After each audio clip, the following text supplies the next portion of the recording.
मुझे इंग्लिश आती है, इस वजह से बोल रहा था मैं। अरे भैया, आप तो रिक्शा चलाने वाले हो, तो फिर इतनी अच्छी इंग्लिश कैसे बोल सकते हो? इतनी अच्छी इंग्लिश तो वही बोल सकता है जो किसी अच्छे इंग्लिश मीडियम स्कूल में पढ़ा हुआ हो। और आपकी हालत को देखकर तो मुझे ऐसा लग रहा है कि आप तो सरकारी स्कूल में भी नहीं पढ़े होंगे। तो साहब, आपके कहने का क्या मतलब है कि जो बच्चे इंग्लिश मीडियम स्कूल में पढ़ते हैं क्या वही इंग्लिश में बात कर सकते हैं? हमारे जैसे लोग इंग्लिश में बात नहीं कर सकते? हाँ, नहीं कर सकते तुम्हारे जैसे लोग इंग्लिश में बात।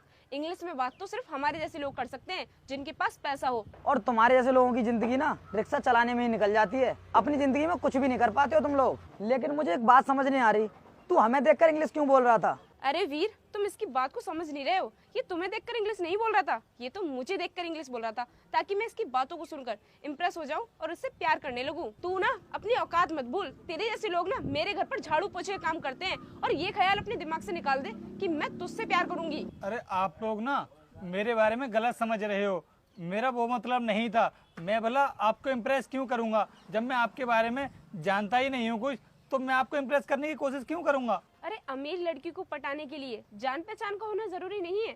जान पहचान तो बाद में भी हो जाएगी। और अनुष्का, इसके कपड़े देख रही हो? ढंग के कपड़े पहनने तक की औकात नहीं है इसकी, और हमारे सामने कितनी इंग्लिश झाड़ रहा था। वीर, जिस तरह का वो काम कर रहा है उसी तरह के उसने कपड़े पहन रखे हैं।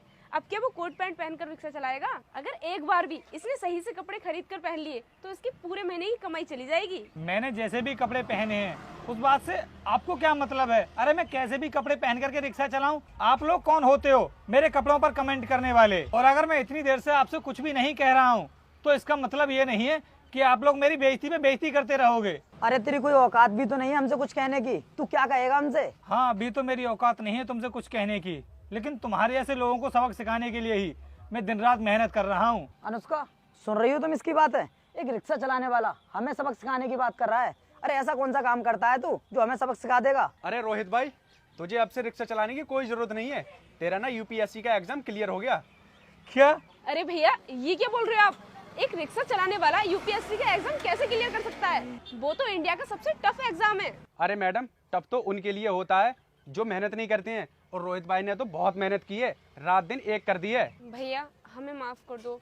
हम ये सोच रहे थे कि आप हम लोगों को देखकर इंग्लिश बोल रहे हो। हमें नहीं पता था कि आप इतने पढ़े लिखे हो। मैंने भी आपको अपने मुंह से इसीलिए नहीं बताया था, क्योंकि अगर मैं आपको अपने मुंह से कुछ भी बताता तो शायद आप मेरी बातों का विश्वास नहीं करते कि मैं यूपीएससी की तैयारी कर रहा हूं। और जो आप मुझसे बोल रही थी ना कि मैं आपको देख करके इम्प्रेस करने के लिए इंग्लिश बोल रहा था, तो मैडम ऐसा कुछ भी नहीं है। मैं ना फोन पर अपने दोस्त से बात कर रहा था, और मैं और मेरा दोस्त जब भी हम बात करते हैं ना तो इंग्लिश में ही बात करते हैं, जिससे कि हमारी इंग्लिश और भी इम्प्रूव हो सके। और रही रिक्शा चला